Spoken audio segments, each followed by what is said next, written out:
Ladies and gentlemen, you're currently on hold for Globe Life Inc. second quarter earnings release call. At this time, we're assembling today's audience and plan to begin shortly. We appreciate your patience and please remain on the line. Thank you.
Hello and welcome to Globe Life Inc. second quarter earnings release call. My name is Laura and I will be your coordinator for today's event. Please note this call is being recorded and for the duration of the call your lines will be on listen-only mode. However, you will have the opportunity to ask questions at the end of the call. This can be done by pressing star 1 on your telephone keypad to register your question. If you require assistance at any point, please press star 0 and you will be connected to an operator. I will now hand you over to your host, Stephen Motor, Senior Director of Investor Relations, to begin today's conference. Thank you. Thank you. Good morning, everyone. Joining the call today are Frank Svoboda and Matt Darden, our Co-Chief Executive Officers, Tom Kalmbach, our Chief Financial Officer, Mike Majors, our Chief Strategy Officer, and Brian Mitchell, our General Counsel. Some of our comments or answers to your questions may contain forward-looking statements that are provided for general guidance purposes only. Accordingly, please refer to our earnings release, 2024 10-K, and any subsequent forms 10-Q on file with the SEC. Some of our comments may also contain non-GAAP measures. Please see our earnings release and website for discussion of these terms and reconciliations to GAAP measures. I will now turn the call over to Frank. Thank you, Stephen, and good morning, everyone. In the second quarter, net income was $253 million, or $3.05 per share, compared to $258 million, or $2.83 per share a year ago.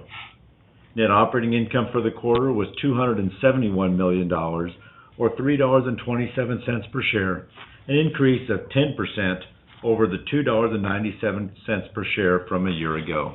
On a GAAP reported basis, return on equity through June 30th is 18.8%, and book value per share is $66.07.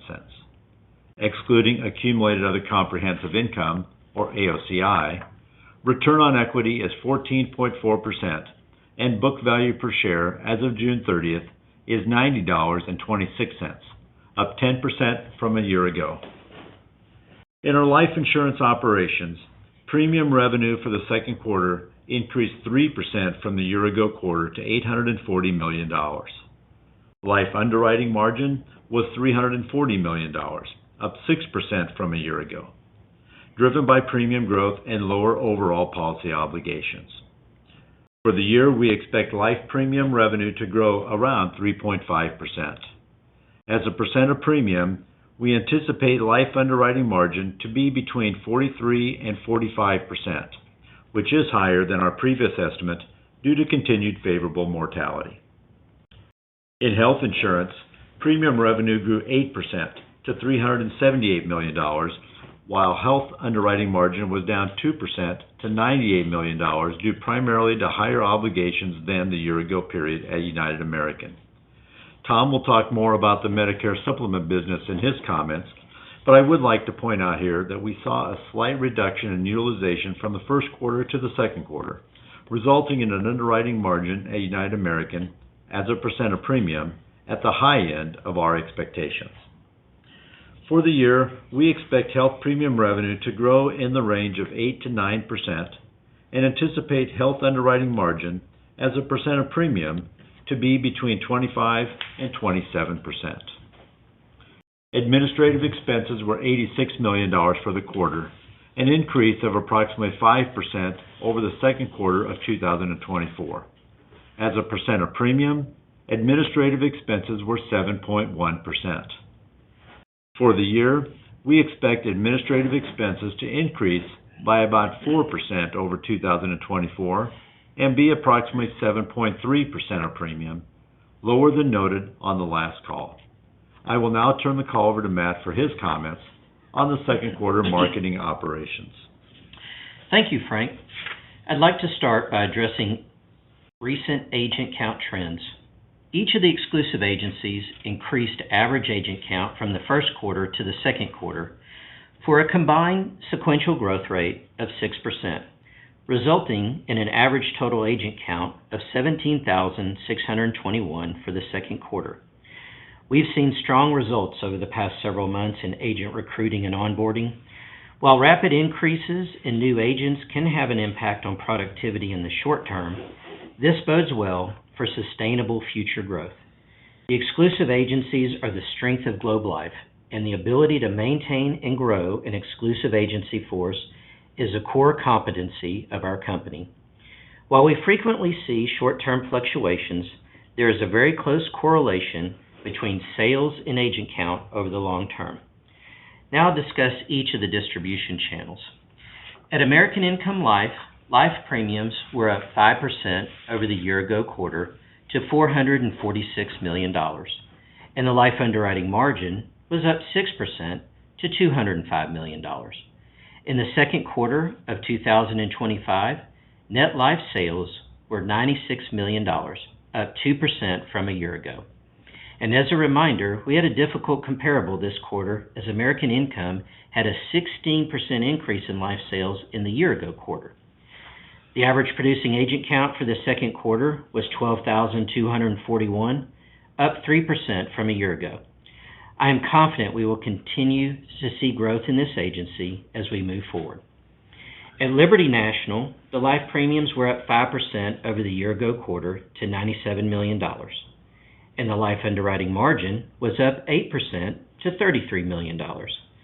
Net life sales decreased 5% to $25 million, and net health sales were $8 million, down 2% from the year-ago quarter. The decreases were primarily due to lower agent productivity. Additionally, we had a higher comparable this quarter as Liberty National had an 11% increase in life sales in the year-ago quarter. The average producing agent count for the second quarter was 3,882, up 5% from a year ago. Liberty National continues to have positive agent count growth, which is a good leading indicator for continued sales growth. At Family Heritage, the health premiums increased 9% over the year-ago quarter to $116 million, and the health underwriting margin increased 12% to $41 million. Net health sales were up 20% to $30 million due to an increase in agent count and productivity. The average producing agent count for the second quarter was 1,498, up 10% from a year ago. And I'm excited to see this continued growth, as this is 4 consecutive quarters of strong agent count growth for Family Heritage. Now in our direct-to-consumer division, here the life premiums were down 1% over the year-ago quarter to $246 million, while life underwriting margin increased 8% to $69 million. Net life sales were $31 million, and this is up 2% from the year-ago quarter and up 24% from the first quarter. I am very pleased to see these results, as this is a turnaround of a declining trend in recent years. As we mentioned on the last call, we have been working on implementing new technology to enhance our underwriting automation. This technology is helping improve the conversion of inquiries into sales. The resulting improvement in return on marketing investment could allow us to reinstate some of the marketing campaigns that were discontinued in the past due to high marketing costs. Now, as a reminder, the value of our direct-to-consumer business is not only those sales directly attributable to this channel, but the significant support that is provided to our agency business through brand impressions and sales leads.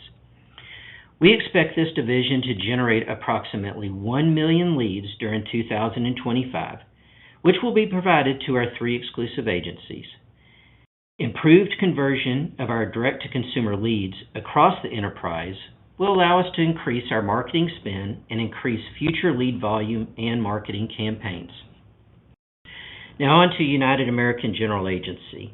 Here the health premiums increased 10% over a year-ago quarter to $164 million, and this is driven by strong prior year sales growth and premium rate increases. Health underwriting margin was $12 million, down $4 million from the year-ago quarter due to higher claim costs.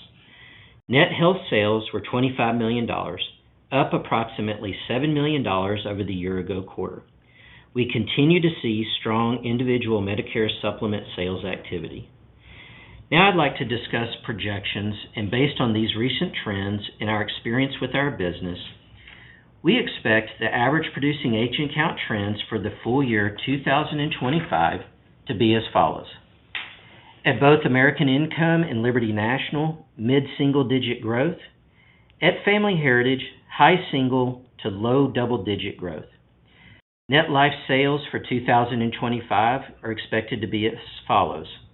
At American Income and Liberty National, both mid-single-digit growth. Direct-to-consumer, low single-digit growth. Net health sales for 2025 are expected to be as follows. Liberty National, mid-single-digit growth. Family Heritage, low double to mid-teens growth. And at United American, double-digit growth. I'll now turn the call back to Frank. Thanks, Matt. We'll now turn to the investment operations. Excess investment income, which we define as net investment income less only required interest, was $35 million, down approximately $8 million from the year-ago quarter. Net investment income was $282 million, down 1%, and average invested assets were relatively flat. Required interest is up approximately 2% over the year-ago quarter, consistent with growth in average policy liabilities. The growth in average invested assets and average policy liabilities are lower than normal, primarily due to the impact of the annuity reinsurance transaction in the fourth quarter of last year, which involved approximately $460 million of annuity reserves being transferred to a third party along with supporting invested assets. Net investment income was also negatively impacted by lower average earnings rates on our commercial mortgage loans and limited partnership investments in the current quarter as compared to a year ago. For the full year 2025, we expect net investment income to be up about 1% and required interest to grow around 2.5%, resulting in a decline in excess investment income of around 10 to 15% for the year. While the growth in average invested assets will be lower than normal for the full year due to the impact of the annuity reinsurance transaction last year, as well as higher dividend distributions from the insurance companies, we do anticipate sequential growth in the third and fourth quarters, which should set us up well for more normalized growth in 2026. Now, regarding our investment yields. In the second quarter, we invested $263 million in investment-grade fixed maturities, primarily in the industrial and financial sectors. These investments were at an average yield of 6.44%, an average rating of A, and an average life of 34 years.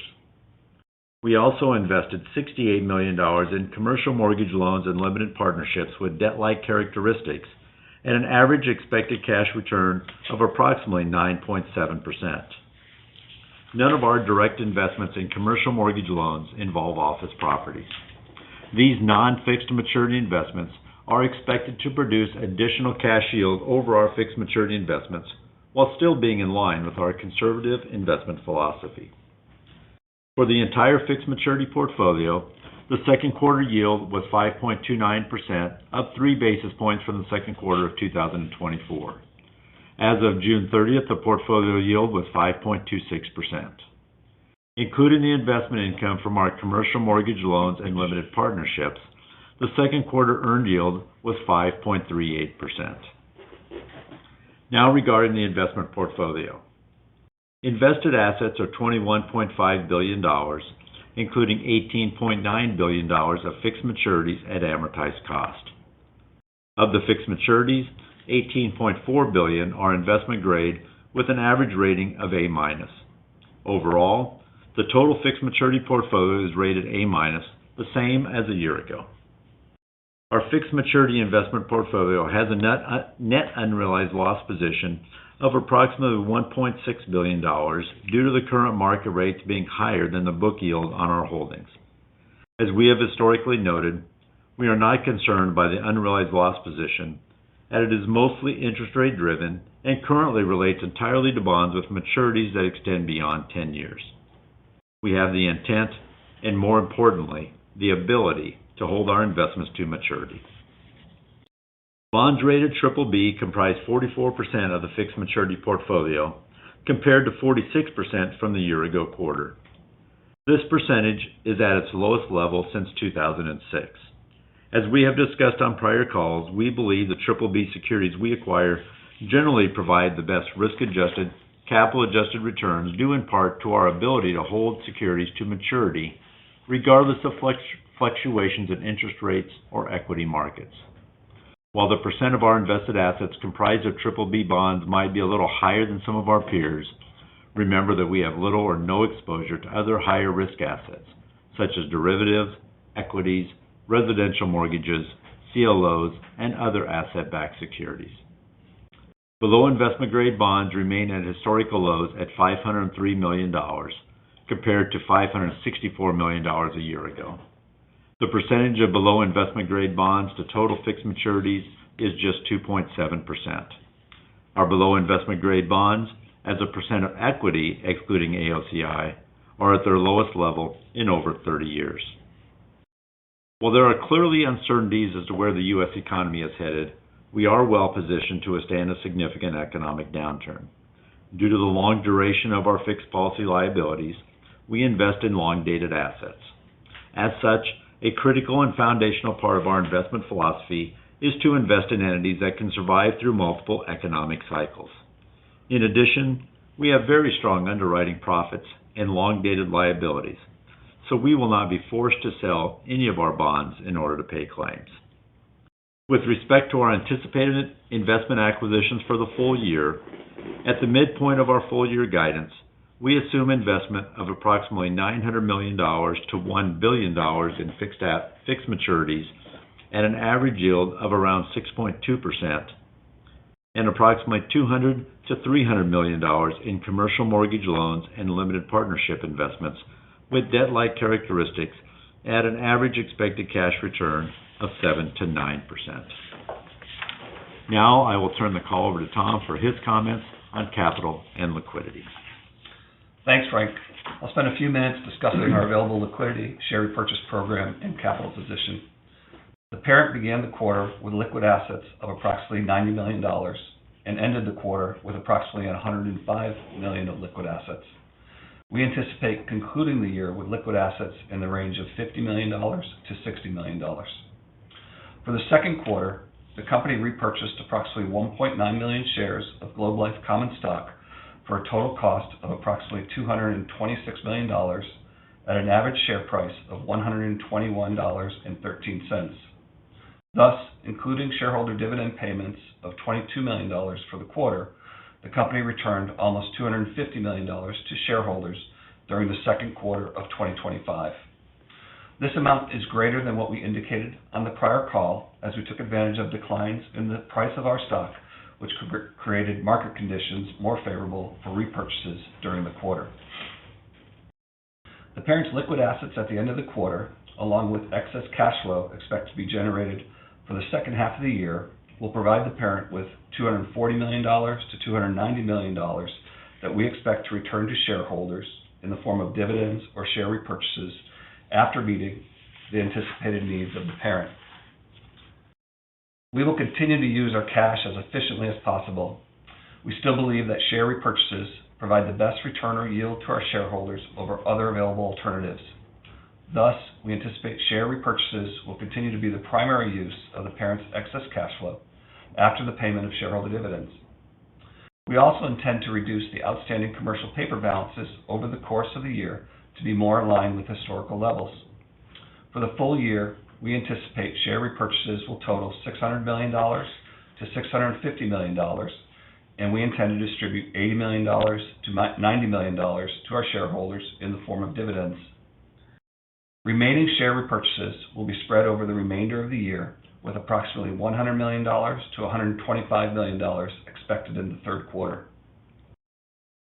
It should be noted that the cash received by the parent company from our insurance operations is after our subsidiaries have made substantial investments during the year to issue new insurance policies, implement new technologies, and enhance operational capabilities and modernize existing information technology, as well as to acquire new long-duration assets to fund their future cash needs. At the beginning of the third quarter, we strengthened our financial preparedness through the issuance of a 30-year, $500 million contingent capital funding arrangement. This arrangement complements our existing capital resources and enhances our financial flexibility by providing additional source of committed long-term capital, regardless of capital market and economic conditions. This transaction has no impact on the company's debt and has financing costs of just under $9 million pre-tax per full year. Overall, we believe that financial strength is paramount to our company's success, and this arrangement will simply add to our already strong capital generation capabilities that exist within our insurance companies. With regards to the capital levels of our insurance subsidiaries, our goal is to maintain capital within our insurance operations at levels necessary to support our current ratings. Globe Life targets a consolidated company action level RBC ratio in the range of 300% to 320%. As of year-end 2024, our consolidated RBC ratio was 316%, which provides approximately $100 million of capital more than what is needed to meet our minimum target capital of 300%. As we do every quarter, we perform stress tests in our investment portfolio under multiple economic scenarios, anticipating various levels of downgrades and defaults. If all of the estimated losses under our stress tests were to occur before year-end, which we believe is highly unlikely, we have concluded sufficient capital resources exist within our subsidiaries and the parent to maintain our target RBC ratios and our share repurchases as planned. For 2025, we intend to maintain our consolidated RBC within the targeted range of 300% to 320%. As I said on prior calls, I would like to share an update with our progress towards establishing a Bermuda reinsurance affiliate.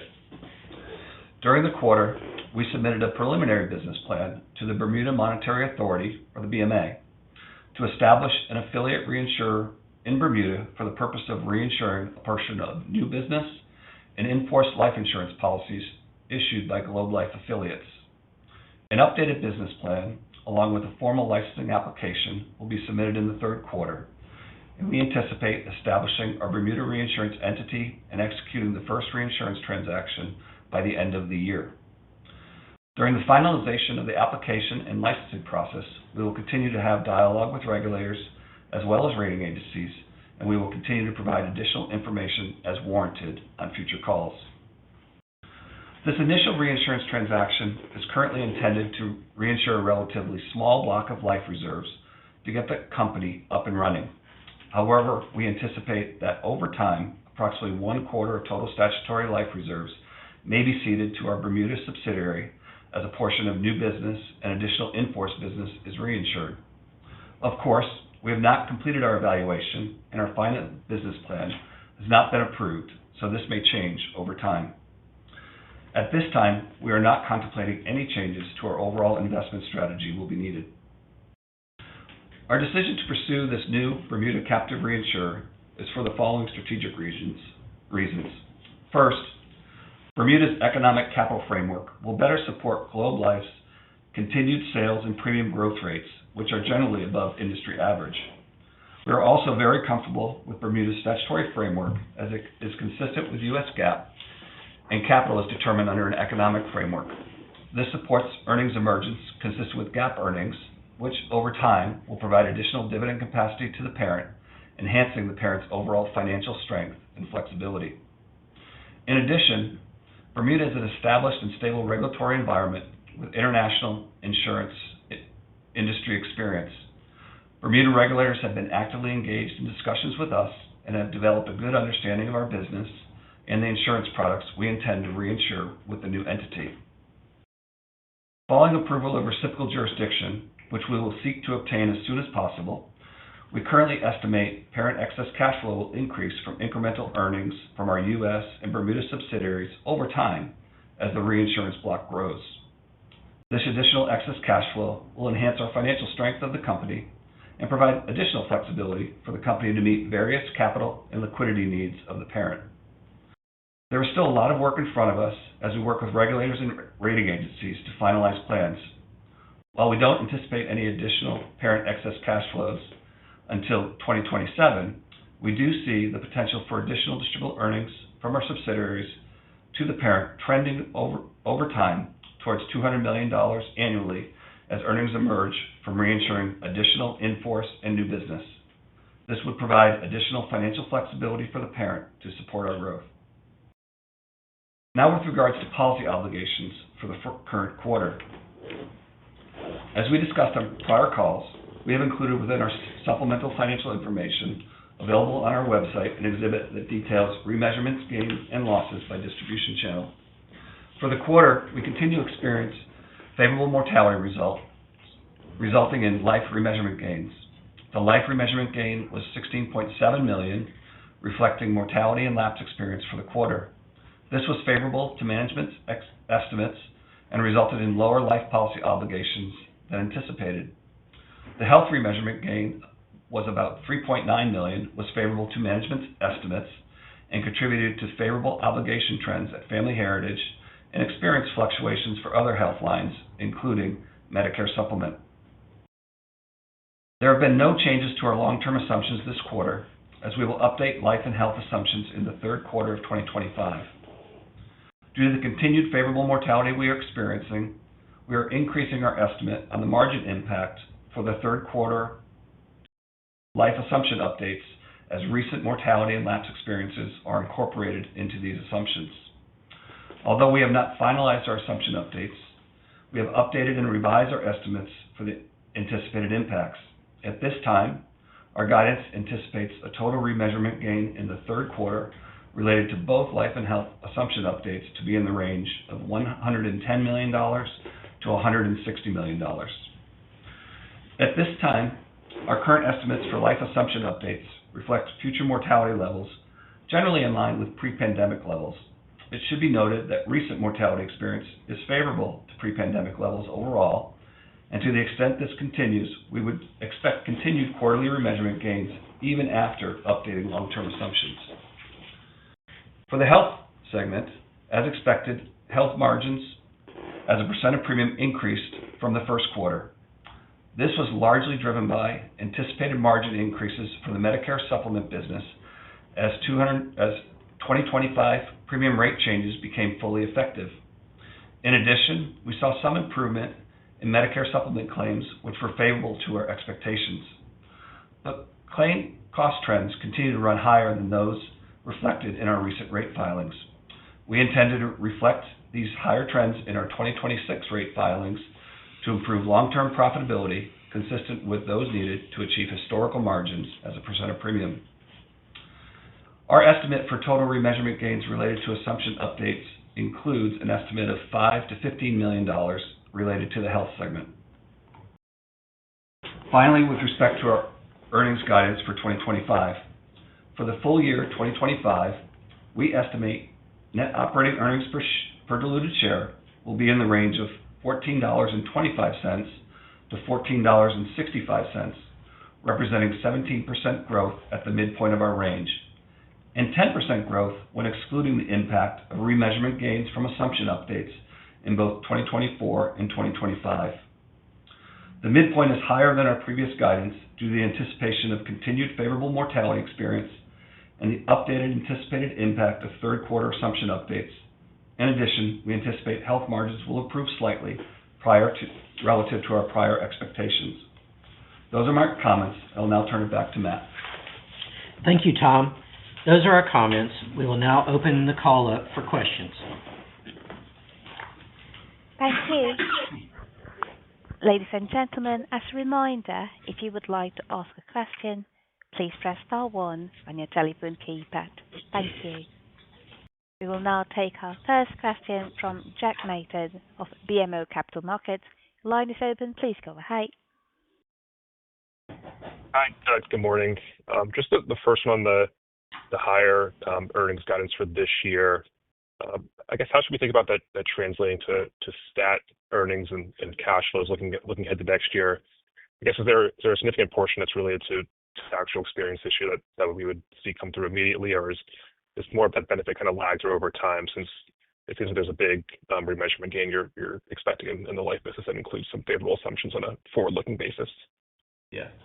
So, what I would say is that the mortality experience that we're seeing, which has generally been favorable, continues to be favorable trends, that translates into additional statutory income.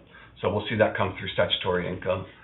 The assumption changes, which are really only GAAP related, so those are updates to GAAP assumption changes, is really not an impact to statutory income levels overall.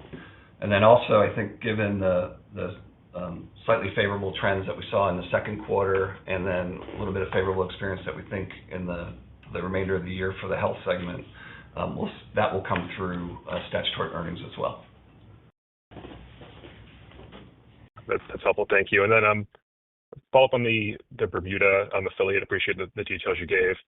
On the $200 million, I think, potential incremental benefits to your cash flows over time. I guess just any thoughts on the timeline towards getting to that run rate, and I guess does that assume you move? I think I mentioned a quarter of your life reserves over to that entity, and then I guess just lastly, then just curious how you got to the 1 quarter target, and I guess how you're thinking about that, and could it be revised over time?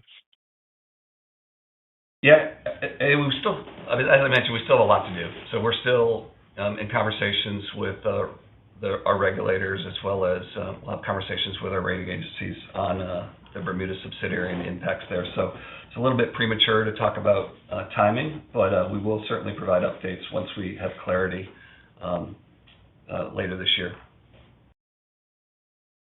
As Tom mentioned, in the latter half of this year, in the third quarter, we'll be finalizing an updated business plan with the regulators, and as a result of that work, we'll be able to update you here on the next 1 or 2 calls as we get more of those plans finalized and approved. Thank you. We will now take our next question from Andrew Kligerman of TD Securities. Please go ahead. Hi, good morning, everyone. My first question is around the sales. It appears you've got a bit lower guidance on the life insurance sales. And Matt, I think you mentioned 8% agent count growth. So I guess 2 things. Given that you've lowered the guidance a bit, what gives you that confidence that the back half of the year will bump up from what we saw in the first half of the year. And should we use that 6% agent count growth as an indication? I know you're not giving guidance yet, but that would be a ballpark expectation for next year? Yeah, I was commenting on the 6% was an overall growth rate of Q2 compared sequentially to Q1. I'd mentioned on the last call just kind of what we were seeing early stages of as we moved into the second quarter. So just wanted to comment overall, that was very positive growth and from our perspective for just one quarter. You're correct, we're revising down slightly on the sales side, still in that mid-single digit growth. As we've talked about before, the agent count growth, which has been very strong if you look at over the last 6-12 months, that is a leading indicator in sales. And so we're still having that strong agent count growth, which does, as I'd mentioned, impact productivity sometimes in the near term as our more experienced agents are spending their time training and onboarding new agents. But we know over a long term that bodes well for sales growth. And so the revision of the guidance is just really reflective of what actually happened in Q2 and recognizing that that increase in sales from the increase in agent count may be delayed a little bit more toward the latter half of this year and into the beginning of next year. So it's really nothing other than reflecting just some timing considerations of those new agents coming on and getting more productive there. And so then, you know, as you'd mentioned, just our overall, I would look at just kind of our overall agent count growth this year, and our guide there would be reflective of what we would think as we get into 2026 guidance, but that would be a leading indicator of what we would think sales would look like for 2026 based on what we know today. That's really encouraging, and thanks for that. And then on the med sub side, I mean, your sales have been phenomenally strong, and part of that is, and correct me if I'm wrong, part of that is a function of the Medicare Advantage under a lot of regulatory scrutiny and change. Now, if we're a year out and that stabilizes, do you think that there could be kind of the flip side, a little bit of pressure on med sub sales, or do you think that you can kind of continue to grind up? I would say it this way. You're correct. There is a lot of noise in the system around Medicare Advantage. As we've talked about in the past, we have been the beneficiary of some of that dislocation on the med sub sales side.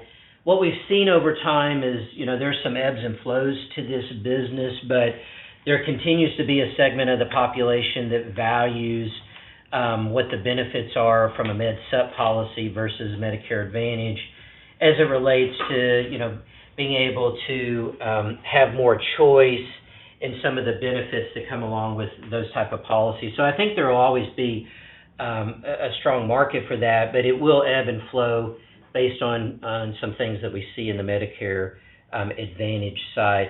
Also, to the extent, you know, we look at the significant size of our in-force block there and the premium growth that happens as a result of the rate filings that Tom had mentioned. And so I think that bodes well for earnings growth here over the next coming periods, including into 2026.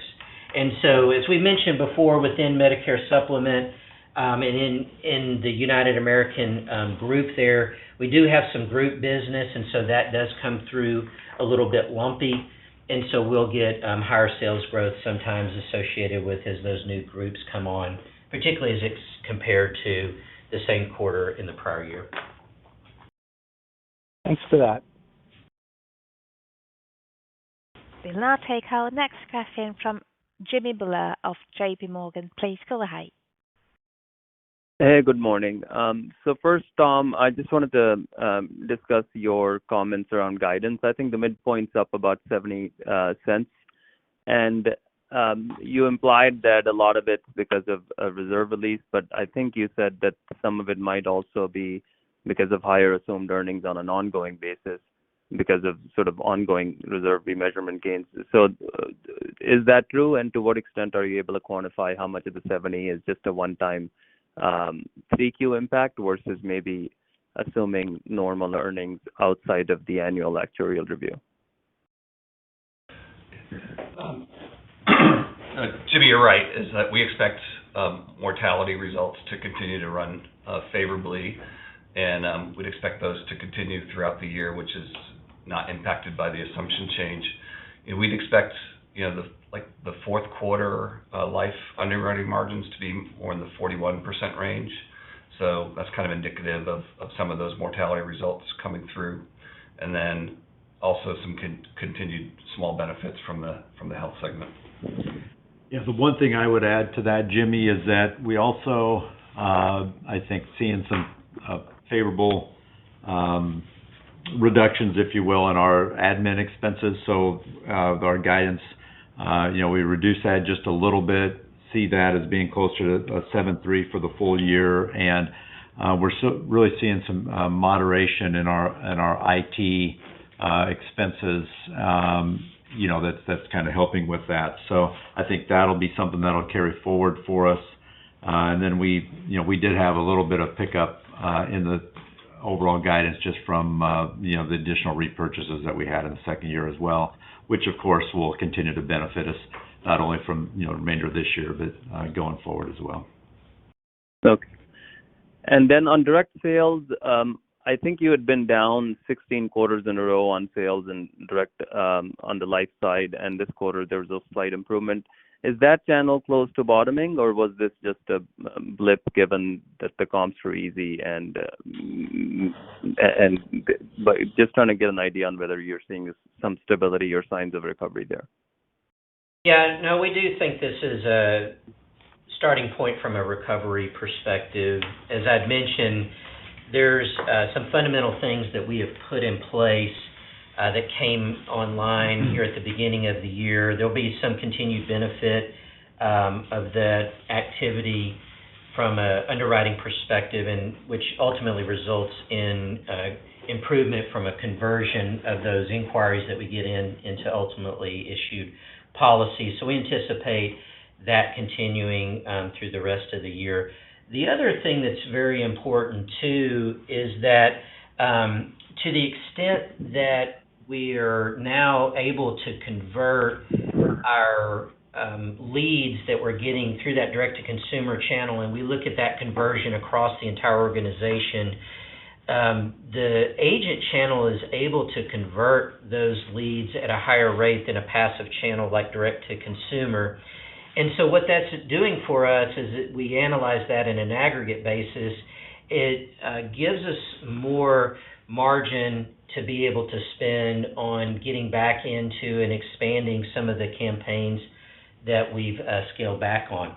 So there is a benefit to the direct-to-consumer sales just as a result of that continued marketing, in addition to the sales that will happen in the agency channel. And so I'd say those two things are really fundamental changes that drives our guide for the rest of the year of an overall increasing trend from a sales perspective. So we're very pleased to see those two things come into fruition. And then just lastly on Bermuda, I realize the structure is not final and it's a couple of years out, but and there's, I guess, some discretion on how much business you decide to put into it. But if you do get a $200 million benefit on annual free cash flow, assuming you're using it for buybacks, that sort of implies a 2 percentage point uptick in whatever your growth would have been otherwise. Is that the right way to think about it, or are there any other sort of offsets that would reduce the benefit versus what I mentioned? No, I think that's the right way to think about it, Jimmy. Okay, thank you. Thank you. We'll now take our next question from Elyse Greenspan of Wells Fargo. Please go ahead. Thanks. Good morning. I guess my first question is just on, some of the, recent headlines we've seen from, just Centene and some others just on the medical trends that have been making the news. It doesn't seem like there's, been any impact on you guys, but I was just, hoping that you could address that. Yeah, I'll comment on that, and then if Matt or Frank, you guys want to as well. But that comment on Centene was primarily around Medicaid experience, which is kind of major medical coverage. And so I think the Medicare supplement market is just quite a bit different. The demographics are a bit different, and I think in general, I think the experience is just different in the Medicare supplement business versus the Medicaid business. And I think they also commented on some favorable trends in their Medicare supplement side of things. Medicare Advantage, yeah. Okay, and then my second question, like if we just, kind of look, at the health business in general, kind of excluding the noise, right, from the medical sub business, versus pre-COVID, right, the margins, seem pretty good, and we're just trying to get a sense, like, is this kind of, a good, kind of run rate level to, think about going forward, or is there anything else to consider? No, I think the supplemental health business, which is based upon the incidence of certain medical events and not really medical reimbursement overall, I think those trends have been fairly stable and consistent, and so I think we're in a pretty good place there. Yeah, no, I would agree. I think we really do like the supplemental health business. That we have that's the limited benefit and the non-supplemental health. It has been really good and stable for us. And especially, we really like the return of premium product that we have with Family Heritage. That has continued to be a very good product for us, and they're showing really good growth with that. And we really like that because it stays on the books a little bit longer because of the return of premium feature, as well as just having really good stable margins. And so we really see that continuing to grow for us and to be a positive addition going forward. And then one last one, is there any kind of update on just like relative to the DOJ and just the ongoing investigations? Really, there have been no developments on both the DOJ and the SEC in investigations. And in fact, we have not received any requests from either of those groups since the beginning of the year. So as a reminder, just both the DOJ and the SEC, they have not asserted any claims or made any allegations against Globe Life or AIL, and we're not aware that there's an intention to do so. So as I've said before, to the extent we have significant developments, we'll be sure to update you. Thank you. Thank you. We'll now take our next question from Ryan Krueger of KBW. Please go ahead. Hey, thanks. Good morning. I had another Bermuda question. It looks like the $200 million would be about 15% of your GAAP operating income. I guess trying to think about what your free cash flow conversion could look like following Bermuda. It seems like maybe it could be about 60% or so, but hoping to get some color from you guys on what you would expect. Yeah, Ryan, we haven't really finalized that at this point in time, but I think your math is good and in line with kind of what would happen if we were to get that earlier. We obviously expect to have earnings growth over the coming years, so it really is dependent upon kind of the timing of the earnings emergence from the Bermuda subs and the U.S. subs as it relates to the Bermuda affiliate. Yeah, and Ryan, I would say, we have talked about really looking at how do we get our conversion rate. Does it make sense for us to have a higher conversion rate, and trying to look at that, 60% or so. Looking at this, is there an opportunity here? And this could potentially definitely help us to get at least to that level. And I would agree with Tom. I mean, I think that's kind of the math that is part of that. And of course, we really like it in that it gives additional flexibility to the holding company from just an overall liquidity and capital management perspective, as those dividends emerge just, at a different time frame than they would be under just regular U.S. statutory. So obviously it gives us flexibility for how we manage the capital within our organization, and obviously then to the extent it's truly excess, then it would be returned back out to the shareholders. Thanks. And just to make sure I have this right, so the expected benefits are likely to start emerging in 2027 and beyond. Is that right? That's what we're seeing right now. And again, once we okay, great. And as Matt mentioned, once we finalize the business plan and here over the remainder of this next quarter, so we'll have better insight into how some of that might emerge. Thank you. Thank you. We'll now take our next question from John Barnidge of Piper Sandler. Your line is open. Please go ahead. Thank you for the opportunity. My question's a follow-up on Bermuda. I know you talked about getting to 25% of the in-force. Do you anticipate once that initial transaction establishes the infrastructure on the island, it'll be a series of transactions that follow, or one large one? Thank you. Yeah, John, we'd probably do a series of transactions as kind of that operation is up and running, including evaluating in force as well as some portion of new business being ceded to Bermuda as well.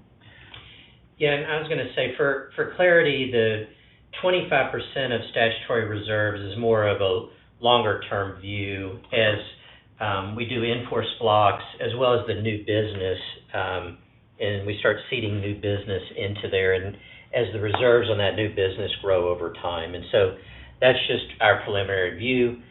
Somebody asked a question earlier of could that change over time, and the answer is yes, that could change over time as we get more of our plans finalized, and we're focused on getting it up and running this year and then developing out what that looks like from a longer-term perspective.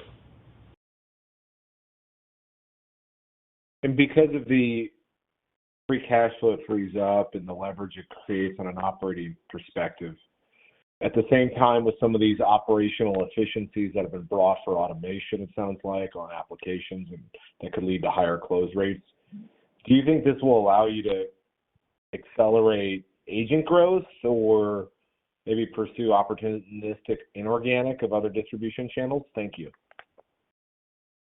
I mean, I'm not sure it'd really accelerate agent count growth, because right now we don't restrict sales in any manner because we're not capital constrained. As we've mentioned, part of our cash flow conversion is because of the amount of money that we're investing in new sales every year. So to the extent that we start putting some of those new sales through a GAAP regime with the deferral of acquisition costs, then the timing of emergence under GAAP is different than STAT.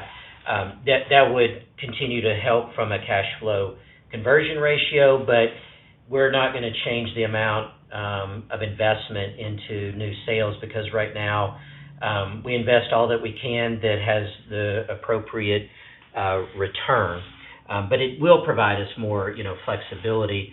And then from a, potential M&A perspective in the future, that could provide additional, as we've said, additional cash flows at the parent company are strategic in nature, and we've look at funding a variety of things, and then, of course, returning excess to shareholders.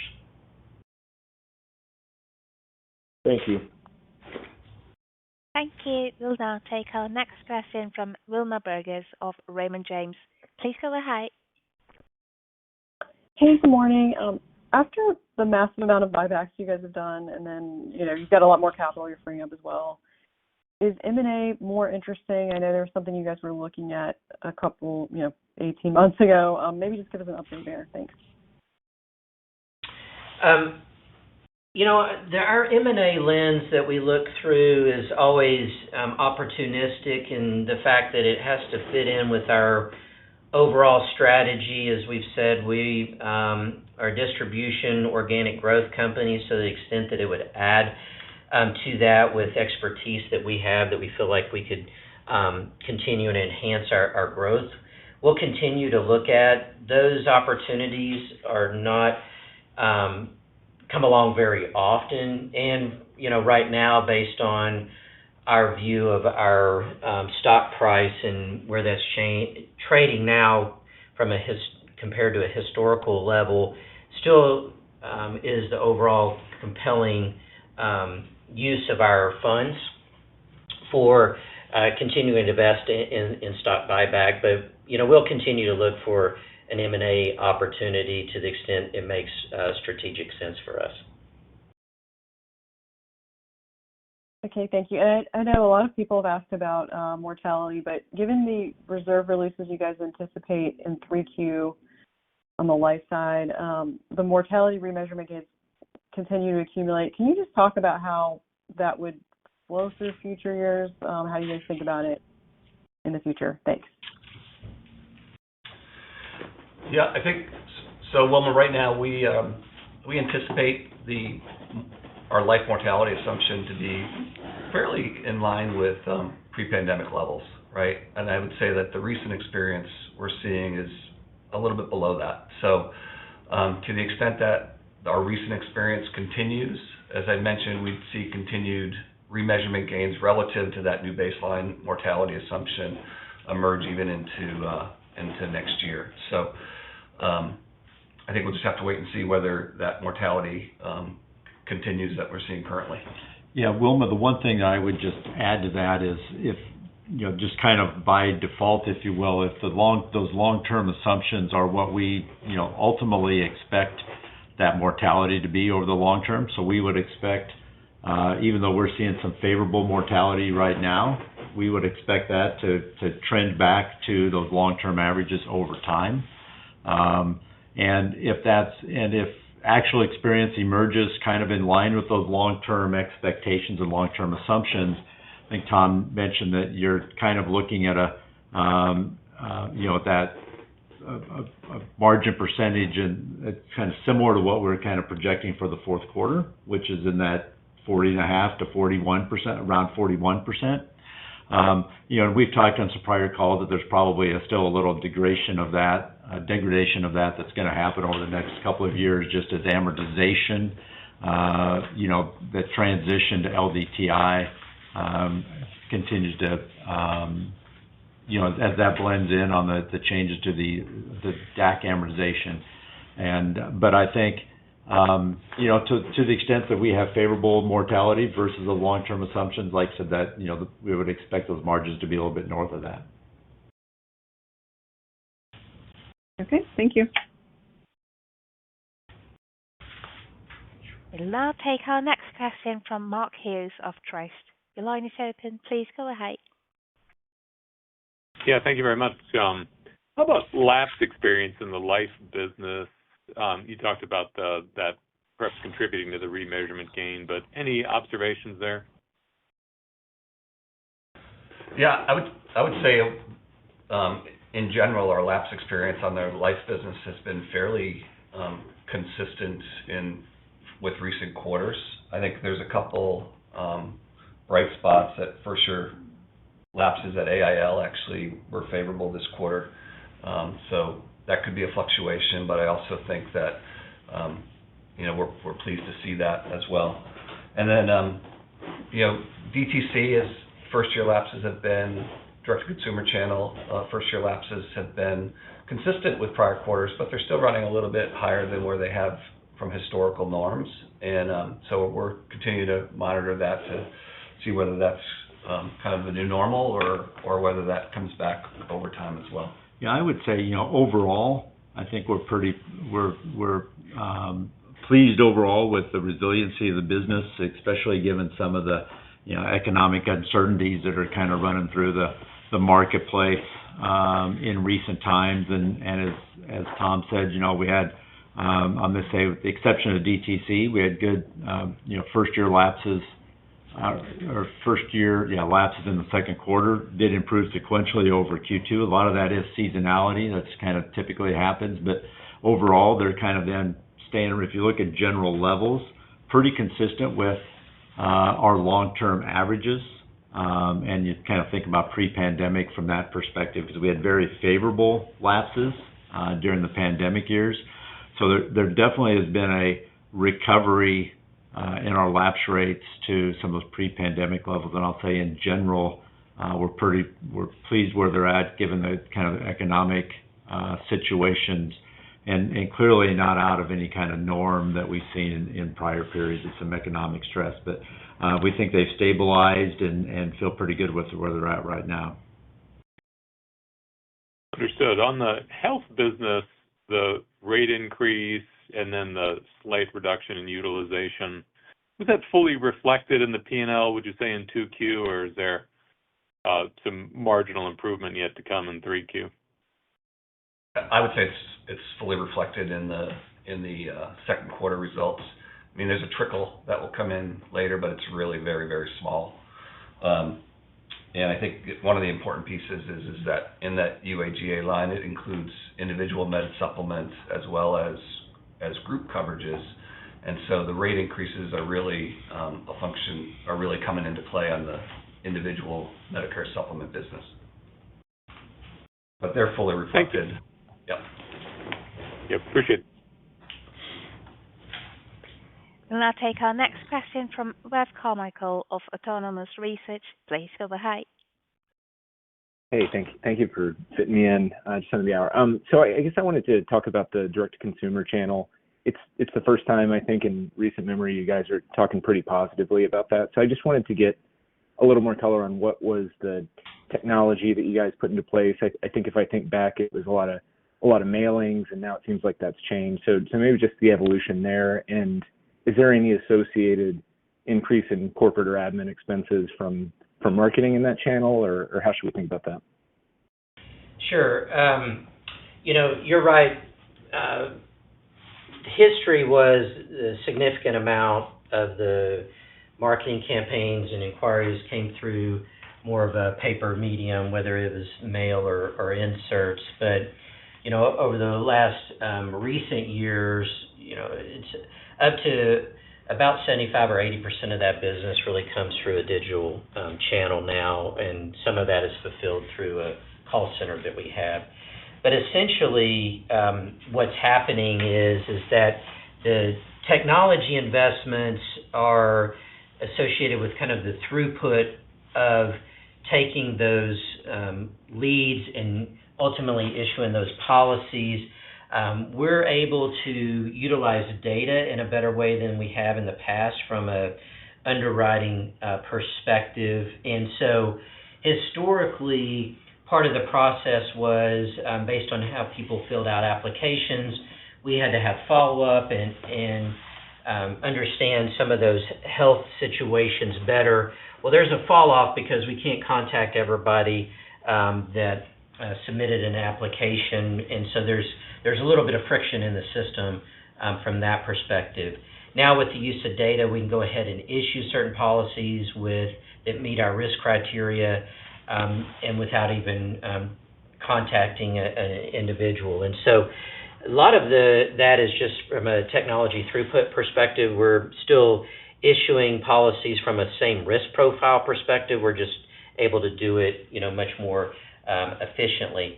And so to the extent that our conversion rate goes up overall for that marketing spend, because we're spending money up front for an estimate of what policies get issued at the end, the combination of direct-to-consumer channels, conversion rate going up, as well as being able to utilize that marketing spend in our agencies and the conversion of that marketing spend through sales in those agency channels changes the dynamic of evaluating the marketing spend for the policies and the profit, estimated future profits that we're ultimately issuing. So it enables us to spend more money on marketing as well as certain campaigns that were kind of on the bubble related to whether they were profitable or not. It makes them now more profitable. So to the extent that we spend more on marketing, we get more inquiries, and the conversion goes across the organization. So we're very pleased to see both of those factors coming into play that are going to benefit the sales on both sides of the equation, meaning direct-to-consumer and our agency channels. Yeah, and you raised the question on whether any of those expenses go through the corporate or admin expenses, and they do not. So as we look at increasing spend on there, that's all acquisition cost that's supported by the profits and the sales of DTC. Great. Thank you so much. Thank you. And we'll now take our next question from Suneet Kamath of Jefferies. Please go ahead. Hi, thanks. Good morning, or good afternoon, I guess now. I know we're going long, so I'll just leave it at one. On the reviews, I appreciate your comment about not being contacted by anybody since the beginning of the year, but I think there still is a bit of an overhang on the stock from this issue. And I know you want to be probably careful about how much noise you make on it, but is there an objective here to just put this to bed maybe by the end of the year? And if the government's being slow, maybe just try to see if there's anything that you can do to just, put it behind you? Because it's been going on for a while, and like I said, I think there still is a bit of an overhang on the stock. So just curious about your thoughts. Or is the strategy just sit back and wait and let them come to you, and when they have time to do that, they'll do that? No, we have proactive outreach. Of course, we're not in control of the agency's timing. I was just pointing out that we've received no new inquiries or requests from either agency for this calendar year. So, that's what we know to date. We're still active in trying to bring that to fruition and resolution, and we'd like to be able to communicate that. But as I've mentioned before, these are informal processes, and so being able to bring that to a conclusion that we can discuss publicly is definitely our goal. Okay, I'll leave it there. Thanks. Thank you. And we will now take our last question from Tom Gallagher of Evercore ISI. Please go ahead. Hi. First question just on the $200 million of additional annual free cash flow from Bermuda that you're thinking. I know you said the initial benefits will start in 2027.